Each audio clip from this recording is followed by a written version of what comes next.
धारावीमध्ये सध्या तणावपूर्ण स्थिती निर्माण झाली आहे। मशिदीचा अवैध भाग तोडण्यावरून वाद सुरू असल्याचं सांगितलं जात आहे। धारावीमध्ये आज सकाळी कारवाईसाठी गेलेल्या बीएमसी पथकाला स्थानिकांनी रोखलेलं आहे। तसंच बीएमसी पथकाच्या गाडीचीही तोडफोड केल्याचं समोर आलंय। अधिकची माहिती आपल्याला प्रतिनिधी सचिन गाड देत आहेत। सचिन, आपण पाहतोय धारावीमध्ये सध्या तणावपूर्ण स्थिती निर्माण झाली आहे। मशिदीचा अवैध भाग तोडण्यावरून हा सगळा वाद सुरू असल्याचं सांगितलं जात आहे। सध्याची काय परिस्थिती, एकंदरीत काय अपडेट्स?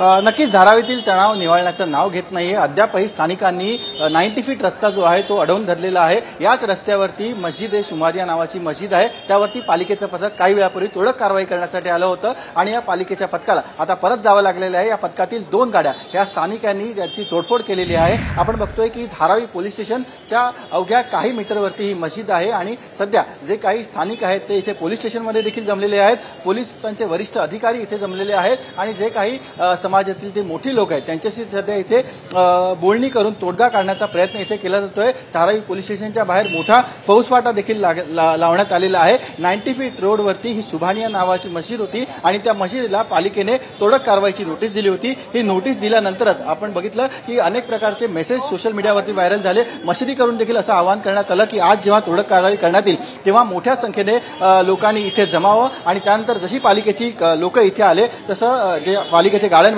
तोड़फोड़ देखिल करण्यात आली। सर, आप देख यहाँ काफी लोग इधर जमा हुआ है। जो पालिके के लोग यहाँ आए थे तोड़क कार्रवाई करने के लिए, उसको लोगों ने विरोध किया। आपका क्या कहना है कि मस्जिद इलीगल है, इलीगल नहीं, क्या कहेंगे आप? लीगल मस्जिद है। इलीगल मस्जिद नहीं, एक बीएमसी ने आपको नोटिस दिया था और आज तोड़क कार्रवाई की, तो उस पर आपका क्या कहना है? मेरे को मालूम नहीं इसके बारे में।